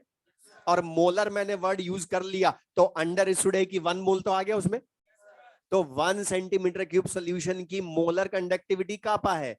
तो ध्यान, सिंपल सा यूनिटरी मेथड का क्वेश्चन बता, लेकिन ये जरूरी है कि हर बार ये 1 मोल 1 सेंटीमीटर क्यूब में ही हो? ये तो 20 सेंटीमीटर क्यूब कितने में भी हो सकता है ना। तो मुझे ध्यान से लाना, 1 सेंटीमीटर क्यूब सॉल्यूशन की मोलर कंडक्टिविटी कापा है, तो बताओ 5 सेंटीमीटर क्यूब सॉल्यूशन की मोलर कंडक्टिविटी क्या होगी? बता, unitary method 1 centimetre cube solution की मोलर कंडक्टिविटी कापा, तो बता 5 सेंटीमीटर क्यूब सॉल्यूशन की मोलर कंडक्टिविटी क्या होगी? 5 इंटू कापा, 10 की क्या होगी? 10। तो बता 20 सेंटीमीटर क्यूब सोल्यूशन की v इंटू कापा। तो बता, अब यहां पर हमने बोला 1 mole electrolyte in 1 centimetre cube solution, तो अगर 1 mole electrolyte is present in v centimetre cube solution, तो बताएं फिर molar conductivity in given volume आ जाएगी ना। हाँ, वो गिवन वॉल्यूम v कितना भी हो, तो बता 1 सेंटीमीटर क्यूब की कापा है तो गिवन वॉल्यूम v की कितनी हो जाएगी? कापा इंटू v। लेकिन ये v किस में होना चाहिए? सेंटीमीटर क्यूब में। तो बता यही क्या हो गया मोलर कंडक्टिविटी का सबसे simple formula, kappa into v in centimetre cube. ये क्लियर सबको? लेकिन अब एक चीज का काम की चीज जो है, ये जो मैं v बार बार बोल रहा हूं, बता ये किस में ले रहे हो? सेंटीमीटर क्यूब में। और तुम्हें बता कन्वर्जन अब जो वॉल्यूम वाले हैं मैं यहां बता देता हूं जो काम आने हमारे इस चैप्टर में। मतलब 1 सेंटीमीटर क्यूब बोलूं या 1 मिलीलीटर बोलूं या 1 cc बोले, cc क्या है, सेंटीमीटर क्यूब, तो बता 1 मिलीलीटर मतलब बता 10 सेंटीमीटर क्यूब हुआ तो 10 मिलीलीटर ही है ना वो। मतलब बता यहाँ जो वॉल्यूम हम ले रहे हैं वो लीटर में या मिलीलीटर में। और ये ध्यान रखना हमारी हैबिट होती है पूरी फिजिकल केमिस्ट्री में, हम हमेशा वॉल्यूम लीटर में लेते हैं हर जगह, लेकिन बता यहाँ लीटर में ले रहे हो या मिलीलीटर में ले रहे हो, मिलीलीटर में, ये ध्यान रखना। तो बता वॉल्यूम इन सेंटीमीटर क्यूब या मिलीलीटर एक ही बात है, या इसकी जगह बाकी जो मिलते हैं वो भी बता देता हूँ यहीं पर ही। बता डेसीमीटर क्यूब हो तो 1 लीटर, या बता इसी को 1000 सेंटीमीटर क्यूब भी बोल सकते हो ना, 1000 सेंटीमीटर क्यूब या 1000 मिलीलीटर, बात एक ही है। या इसी की जगह 1 मीटर क्यूब भी हो सकता है। अच्छा 1 मीटर क्यूब क्या होता है, 1000 लीटर। तो बता 1 सेंटीमीटर क्यूब 1 मिलीलीटर या 1 डेसीमीटर क्यूब 1 लीटर, लेकिन मतलब 1 मीटर क्यूब ये भी काम आएगा हमारे। तो ये क्या है, 1000 डेसीमीटर क्यूब या 1000 लीटर। अच्छा सेंटीमीटर क्यूब में बदलना हो तो इंटू 1000 और कर दो इसी को, बता सेंटीमीटर क्यूब में बदल जाएगा ना, 1 लीटर में 1000, तो बता कितने हो गए, 10⁻⁶ सेंटीमीटर क्यूब। तो बता यहां से अब मैं जो पूछ रहा हूं, तो बता मोलर कंडक्टिविटी, वो तो कन्वर्जन बताया हमने, जनरल किसी भी चैप्टर में काम आ जाएंगे। तो molar conductivity equals to kappa into V in centimetre cube. अच्छा था ये जो वी है काम की चीज ना, ये जो वी है ये इन सेंटीमीटर क्यूब लेना है, लेकिन मुझे बता दे ये जो V है ये वॉल्यूम ऑफ सॉल्यूशन है ओनली, या वॉल्यूम ऑफ सॉल्यूशन कंटेनिंग 1 मोल इलेक्ट्रॉइड है। ये ध्यान रखना, ये क्यों, क्योंकि मैंने क्या बोला, ये वॉल्यूम ऑफ सॉल्यूशन नहीं है, आधा अधूरा कभी मत बोलना इसको। क्यों, क्योंकि ये वॉल्यूम ऑफ सॉल्यूशन होता तो मैं मोलर कंडक्टिविटी में काम में ले ही नहीं सकता था इसको, क्योंकि मोलर तो कितने का वॉल्यूम होना चाहिए, 1 मोल का। तो बताइए वॉल्यूम ऑफ सॉल्यूशन कंटेनिंग 1 मोल इलेक्ट्रॉइड ही तो है ना ये। तो ये लिख ले, तो ये V सेंटीमीटर क्यूब किसको रिप्रेजेंट कर रहा है, volume of solution containing 1 mole electrolyte.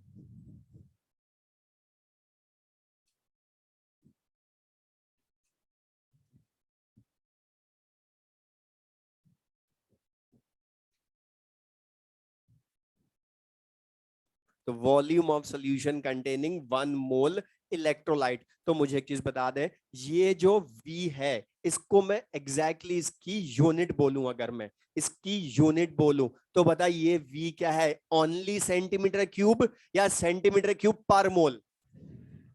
वो लिख नहीं रहे हम पर मोल, लेकिन मतलब है तो पर मोल की ना, ये सेंटीमीटर क्यूब पर मोल ऑफ इलेक्ट्रॉइड ही तो है। तो बताइए क्या है, volume of solution containing 1 mole electrolyte. तो बता अगर मैं तुम्हें क्वेश्चन में V की वैल्यू दे दूं, कापा दे दूं, तो बता मोलर कंडक्टिविटी ला सकते हो ना, V दे दूं कापा दे दूं तो मोलर कंडक्टिविटी ले आओगे कापा इंटू V करके, बोलो।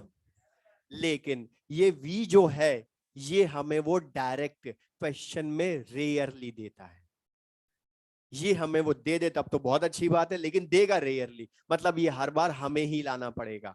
अब लाएंगे कैसे हम, तो बता हमें वो इसकी लिए देगा कंसंट्रेशन ऑफ सॉल्यूशन। ये वॉल्यूम ऑफ सॉल्यूशन 1 मोल का है, लेकिन वो हमें वॉल्यूम नहीं देता है, कंसंट्रेशन देता है। अब लेकिन तुमने बता सॉल्यूशन चैप्टर पढ़ लिया तो वहां तुमने पढ़ी है कंसंट्रेशन टर्म्स तो बहुत सारी होती है, molarity, normality, molality, mole fraction, ppm, और भी बहुत होती है।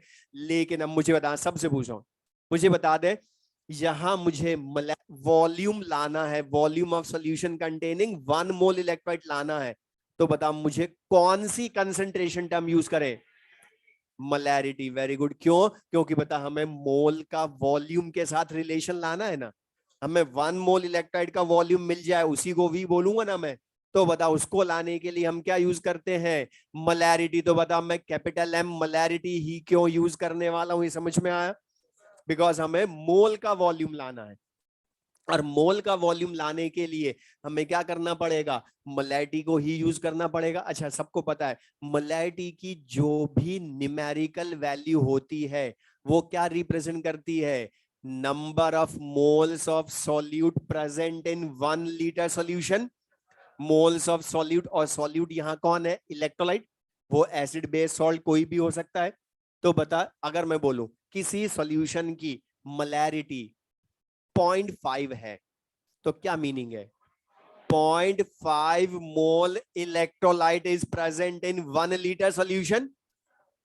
अच्छा, 1.2 हो तो 1.2 mole solute present in 1 litre solution, मतलब जो न्यूमेरिकल वैल्यू मोलैरिटी की होती है उतने mole solute present in 1 litre solution होता है। तो बता, अब मैं न्यूमेरिकल वैल्यू ही m अज्यूम कर रहा हूं, जो भी वैल्यू है वो m है। तो बता, इस m का क्या मीनिंग हो गया? m mole electrolyte is present in 1 litre solution, यही मीनिंग होगा। तो m mole electrolyte is present in 1 litre solution. या बताएं, इसी 1 लीटर को मैं 1000 सेंटीमीटर क्यूब सॉल्यूशन भी बोल सकता हूं ना। अब बताइए 1000 सेंटीमीटर क्यूब में क्यों बदला हमने? क्योंकि पता v किस में चाहिए हमें? सेंटीमीटर क्यूब में, लीटर में होना चाहिए। तो ये 1000 में क्यों बदला वो भी समझ में आया, वो कन्वर्जन काम आया। तो बता, m मोल इलेक्ट्रोलाइट का वॉल्यूम ऑफ सॉल्यूशन है 1000 सेंटीमीटर क्यूब, लेकिन बता हमें m मोल का चाहिए या 1 मोल का चाहिए? तो बता, m मोल का 1000 है तो 1 mole electrolyte will be present in 1000 by m। और बताइए, जो 1000 by m centimetre cube solution है, अच्छा था, इस 1000 बाई m को मैं v बोल सकता हूं क्या? v बोल सकता हूं क्या? क्योंकि बताइए कितने मोल इलेक्ट्रोलाइट का है? 1 मोल इलेक्ट्रोलाइट का। तो बता, इसको मैं v के इक्वल लिख सकता हूं ना 1000 बाई m सेंटीमीटर क्यूब को। ये समझ में आया? तो ये डेफिनेशन मीनिंग हमें ध्यान है तो ही तो समझ में आएगा आगे की चीजें। तो बता, यहां से हम क्या लिख सकते हैं? v equals to 1000 upon molarity, लेकिन ये किसमें है? In centimetre cube. और बता, ये जो v की वैल्यू आई, ये भी वो कई बार, आप इसमें रुक जाए, क्वेश्चन मैंने डेरिवेशन क्यों बताए, बिकॉज वो बीच में से भी क्वेश्चन पूछ लेता है कई बार। वो हमें खुद क्वेश्चन में मोलैरिटी दे देगा और बोलेगा सिंपल सा question, find volume of solution containing 1 mole electrolyte. Means हमें याद आ जाए ओनली कि उसने क्या पूछा है, v volume of solution containing 1 mole electrolyte, और मोलैरिटी खुद देता है। तो बता, 1000 बाई मोलैरिटी तो पूछ रहा है तुमसे वो। तो सिंपल सा क्वेश्चन, बस हमें ध्यान आए। तो ये क्लियर सबको है। और बता, ये जो v की वैल्यू है, ये बता मैं कापा इंटू वी में पुट कर दूं तो बता, जो फॉर्मूला बहुतों को याद है, रटा हुआ है, बता वो आ जाएगा। तो बता, यहां से हम क्या लिख सकते हैं? मोलर कंडक्टिविटी लिख लें, equals to kappa into V, मतलब 1000 बाई मोलैरिटी। लेकिन मुझे बता, ये कापा इंटू 1000 बाई मोलैरिटी में 1000 बाई मोलैरिटी क्या है? कंसंट्रेशन या वॉल्यूम ऑफ सॉल्यूशन पर मोल? वॉल्यूम ऑफ सॉल्यूशन पर मोल, और किसमें है? सेंटीमीटर क्यूब में। ये भी ध्यान रखोगे, वो किसमें है? सेंटीमीटर क्यूब में। तो बता, मैं इसी से पूछूं इसकी यूनिट क्या होगी, मोलर कंडक्टिविटी की यूनिट क्या होगी? तो बता, ला सकते हैं। अच्छा दादा, सबने पढ़ा है किसी भी प्रॉपर्टी की यूनिट लानी होती है तो बता, उसके फॉर्मूले में जो जो वेरिएबल्स होते हैं उन्हीं की यूनिट लिख देते हो। तो बता, कापा की यूनिट लिखे हम, मोलर कंडक्टिविटी की यूनिट लानी है तो बता, कापा सेंटीमीटर में ज्यादा। अच्छा, सेंटीमीटर वाली ही क्यों रखूंगा अभी? रीजन, बिकॉज बताओ, ये 1000 बाई m किस में है? सेंटीमीटर क्यूब ही तो है ना ये। तो बता, सेम यूनिट में तो मल्टीप्लाई डिवाइड कर सकते हो ना। जब ये सेंटीमीटर क्यूब में है तो ये भी सेंटीमीटर वाली पुट करोगे वैल्यू। और कापा की यूनिट क्या होती है सेंटीमीटर में बोले तो? Ohm inverse centimetre inverse. अच्छा बता, जो नंबर होता है उसको यूनिट में लिखते हो, छोड़ देते हो? नंबर को छोड़ देते, 1000 को। अच्छा, मोलैरिटी क्या होती है? मोल पर लीटर होती है ना, इन शॉर्ट। लेकिन बता, यहाँ वॉल्यूम हमने लीटर में लिया या सेंटीमीटर क्यूब में? मोल पर लीटर की जगह किस में यूज करूंगा? मोल पर 1000 सेंटीमीटर क्यूब। लेकिन 1000 फिर नंबर छोड़े हम, तो ओनली मोलैरिटी को क्या लिखेंगे? मोल पर सेंटीमीटर क्यूब। और ये सेंटीमीटर क्यूब में क्यों लिखा है समझ में आया?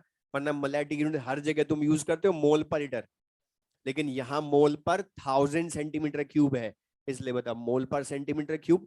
अच्छा, ये न्यूमरेटर में जाएगा तो सेंटीमीटर स्क्वायर रह जाएगा, लिख ले।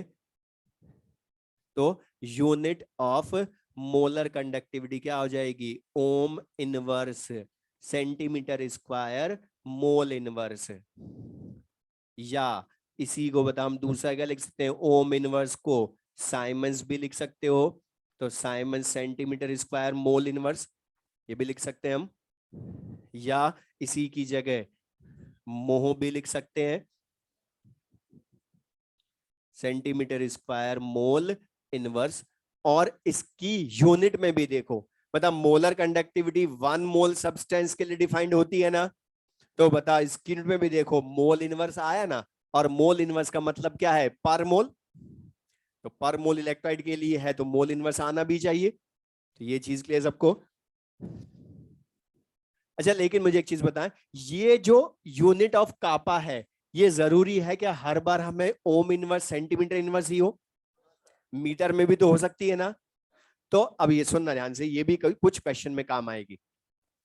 अगर मैं कापा को ओम इनवर्स मीटर इनवर्स लूं, तो बताओ आप मोल पर सेंटीमीटर क्यूब में लोगे या मोल पर मीटर क्यूब, क्योंकि बता अगर मैंने कापा को ओम इनवर्स मीटर इनवर्स लिया, सेंटीमीटर की जगह मीटर इनवर्स में लिया, तो फिर बता मोलैरिटी भी तो वॉल्यूम भी तो यहां पर मीटर क्यूब में लोगे ना, तो बता फिर सेंटीमीटर स्क्वायर या मीटर स्क्वायर आएगा।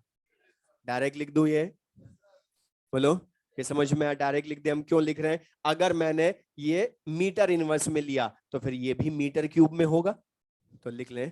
तो यूनिट क्या हो जाएगी इसी की, ohm inverse metre square mole inverse, या siemens metre square mole inverse, या mho metre square mole inverse.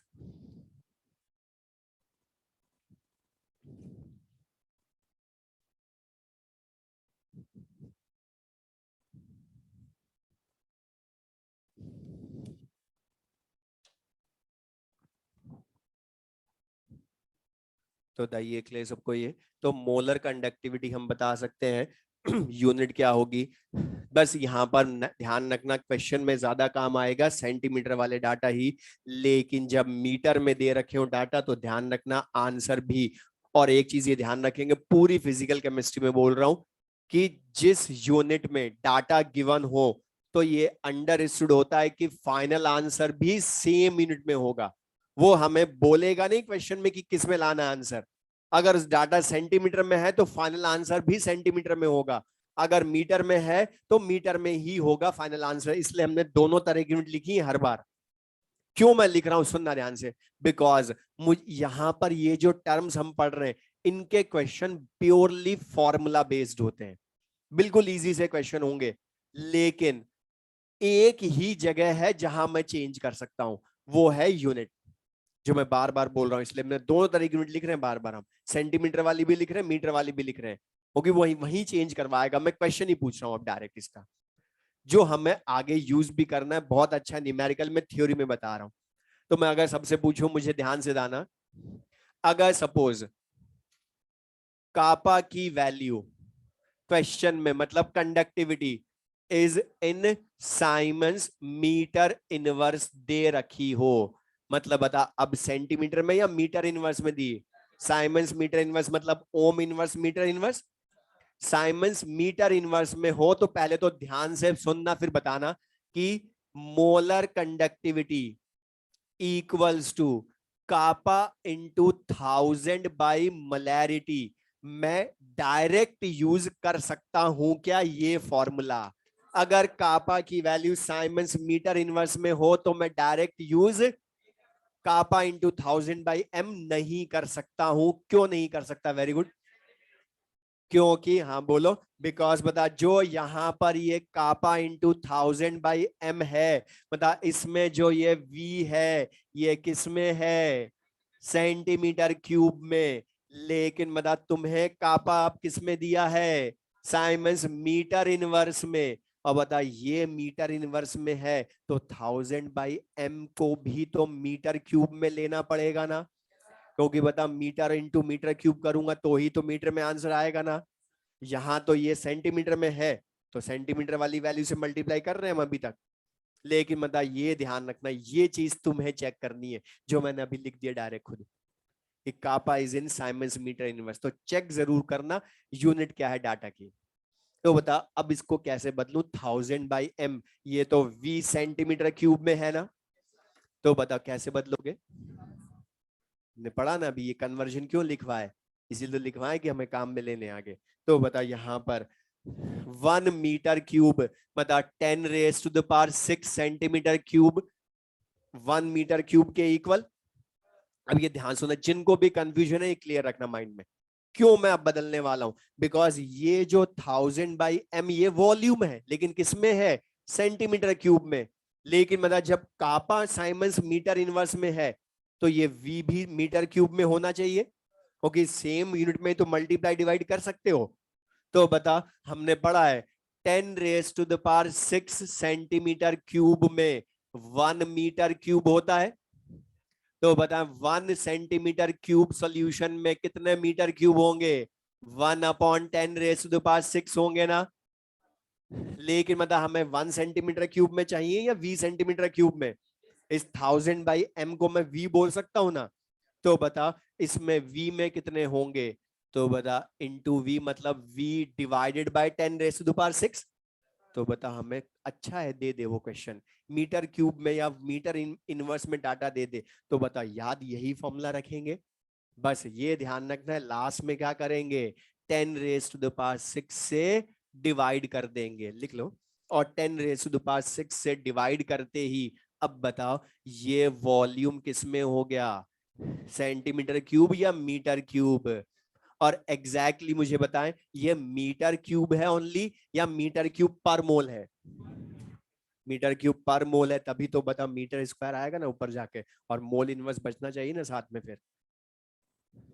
और ये 10⁻⁶ से हमने डिवाइड किया क्यों, ये सबको क्लियर है, क्योंकि हमने वो डाटा पे, तो यहाँ पर बस दो तरह के न्यूमेरिकल होंगे, सबसे ज्यादा तो यही काम आना है, कापा इंटू 1000/m ही, जब हमें डाटा सेंटीमीटर क्यूब में गिवन हो। लेकिन अगर मीटर में हो तो फिर 10⁻⁶ से डिवाइड करो एक ही बार।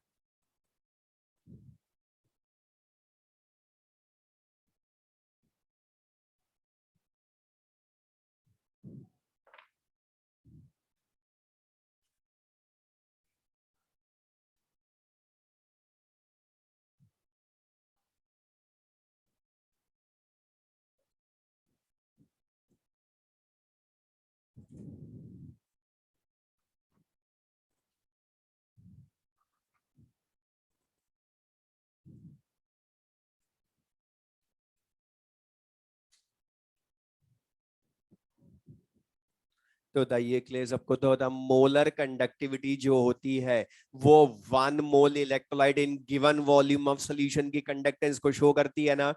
तो बता लेकिन ये जरूरी तो नहीं है कि हम मोल में ही अमाउंट को डिफाइन करें, कई बार बता हम इक्विवेलेंट में भी तो करते हैं ना। अच्छा उसके पहले एक चीज बता दें, अच्छा था ग्राम इक्विवेलेंट बोलूं या इक्विवेलेंट बोलूं, कोई डिफरेंस है, सेम होते हैं। जैसे बता ग्राम मोल या मोल सेम होते हैं, वैसे ग्राम इक्विवेलेंट या इक्विवेलेंट भी सेम होते हैं। दूसरा जैसे मोल की यूनिट खुद मोल ही होती है ना, मतलब MOL यूनिट ऑफ मोल ही तो है, सेम वैसे इक्विवेलेंट की यूनिट भी क्या होती है, इक्विवेलेंट खुद ही होती है। तो EQ क्या शो करता है, इक्विवेलेंट को।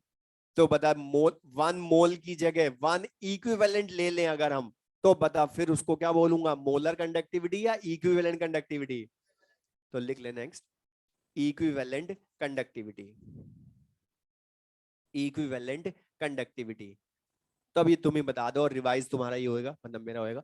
बताओ इक्विवेलेंट कंडक्टिविटी क्या रिप्रेजेंट करती है, इस मोलर में, मोलर को पढ़ के बता दो।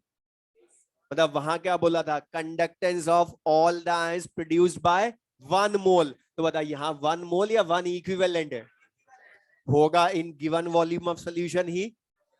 तो लिख लें इक्विवेलेंट कंडक्टिविटी, इसको ग्रीक लैम्डा EQ से रिप्रेजेंट करते, इक्विवेलेंट कंडक्टिविटी लिख लें। It represents, it represents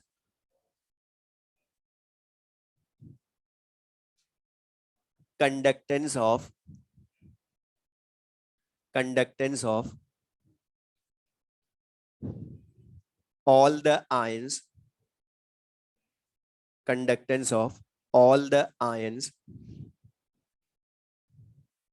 conductance of all the ions produced by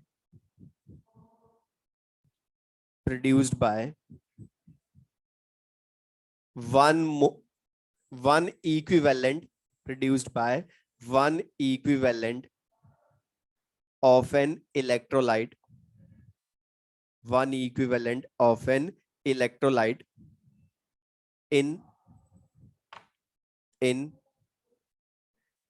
given volume of solution, in given volume of solution, given volume of solution, in bracket V centimeter cube solution, V centimeter cube solution, V centimetre cube solution. अब एक इसका derivation को लिखने की जरूरत नहीं ज्यादा, जैसे हमने मोलर कंडक्टिविटी का डेरिवेशन करा सेम वैसे इक्विवेलेंट कंडक्टिविटी का डेरिवेशन होगा। तो वो टाइम वेस्ट नहीं करना डेरिवेशन लिखने में, ना हमसे कोई सब्जेक्टिव वहां पूछने वाला कि डेरिवेशन कराओ। तो हमें इसका फॉर्मूले बस यूज करने, कैसे करने मैं बस बता रहा हूँ, और मैं जो जो बोलूं फॉर्मूले वो लिखना, बस ज्यादा कोई काम कहे नहीं।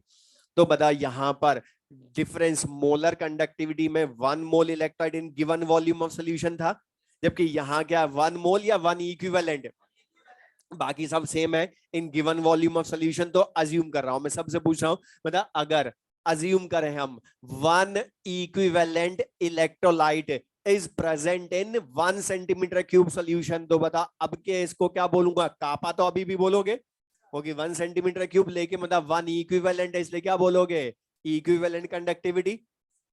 तो बता अगर 1 इक्विवेलेंट 1 सेंटीमीटर क्यूब की जगह 20 सेंटीमीटर क्यूब में हो जाए, तो बता इक्विवेलेंट कंडक्टिविटी इक्वल्स टू क्या लिख देंगे, kappa into 20 centimetre cube solution. लेकिन सबसे ज्यादा काम की चीज, तो बता फॉर्मूला दोनों का एक जैसा है, कापा इंटू 20 सेंटीमीटर क्यूब, लेकिन वो मोलर की जगह अब क्या है इक्विवेलेंट। अच्छा इक्विवेलेंट क्यों हो गया, क्योंकि बता अब के जो ये V है ये क्या है वॉल्यूम ऑफ सॉल्यूशन कंटेनिंग 1 मोल या 1 इक्विवेलेंट इलेक्ट्रोलाइट है। और बता अगर मुझे V लाना है तो मोलैरिटी टर्म यूज करूं या नॉर्मेलिटी, होगी तुमने पढ़ा है normality represents number of equivalents या ग्राम इक्विवेलेंट्स, बात एक ही है, number of equivalents of solute present in 1 litre solution. तो बता n का क्या मीनिंग हो गया, n equivalent electrolyte is present in 1 litre या 1000 सेंटीमीटर क्यूब, लेकिन हमें तो 1 इक्विवेलेंट का वॉल्यूम लाना है। तो बता क्या हो जाएगी 1000 बाई नॉर्मेलिटी, तो बता V क्या हो गया आपके 1000 बाई m की जगह 1000 बाई n। मतलब बता हमें पहले मोलर कंडक्टिविटी के सारे मीनिंग पता है, फॉर्मूले पता है, तो बताइए अपने आप पता चल गया ना। मतलब वहां m था यहाँ n क्यों हुआ वो क्लियर है, डेफिनेशन अलग। अच्छा बता कापा इंटू V में 1000 बाई n लिख दे हम, तो बता यूनिट भी क्या आ जाएगी। अच्छा जैसे मोल की यूनिट खुद मोल होती है, वैसे इक्विवेलेंट की यूनिट भी खुद इक्विवेलेंट ही होती है, तो बता इक्विवेलेंट पर सेंटीमीटर क्यूब, तो बता मोल की जगह पर इक्विवेलेंट आ गया ना इसमें, ये समझ में। और वही मीटर क्यूब में ले ले वॉल्यूम, डाटा मीटर में हो तो फिर मीटर स्क्वायर इक्विवेलेंट इनवर्स। और यहां भी वही क्वेश्चन कि अगर कापा साइमंस मीटर इनवर्स में हो तो बता नॉर्मेलिटी इंटू 10⁻⁶ कर दोगे तो ये भी हो जाएगा। अब इसमें से जो काम की चीजें लिखनी है वो लिख ले बस, ये फॉर्मूला लिख ले बस डायरेक्ट फर्स्ट। ओके तो 1 मोल की जगह 1 इक्विवेलेंट ही तो है, तो जो काम की चीज है बस जो यूज करनी है यहाँ पर वो हम लिख लें। तो फर्स्ट लिख लो equivalent conductivity equals to kappa into V in centimetre cube. वो पूरा नहीं लिखना क्योंकि वो टाइम वेस्ट होएगा। Equivalent conductivity equals to kappa into V in centimetre cube, लेकिन मतलब यहाँ V जरूर लिखना क्योंकि ये मीनिंग अलग है। ये क्या है volume of solution containing 1 equivalent electrolyte, V का मीनिंग क्या है वो भी लिखना, V in centimetre cube volume of solution containing 1 equivalent electrolyte.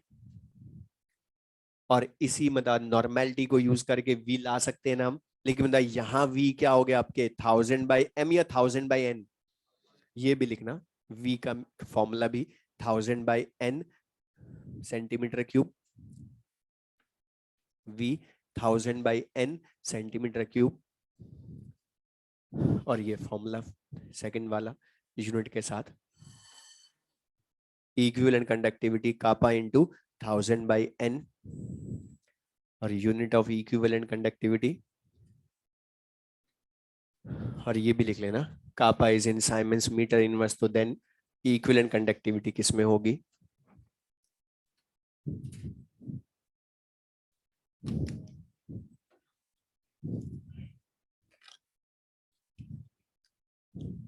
ठीक है, तो ये जितना हमने पढ़ लिया, अभी इसके न्यूमेरिकल्स में मैं नेक्स्ट क्लास में करवाऊंगा, बट मैं बोल रहा हूँ ये जितना हमने पढ़ लिया इसको इसको आज ही रिवाइज कर लेना। ये चीज तुमसे टीचर्स ने पहले भी बोली होगी और तुम लोगों ने हाँ भी किया होगा, तो अब रिवाइज भी कर लेना। ठीक है, बाकी फिर हम नेक्स्ट क्लास में पढ़ेंगे।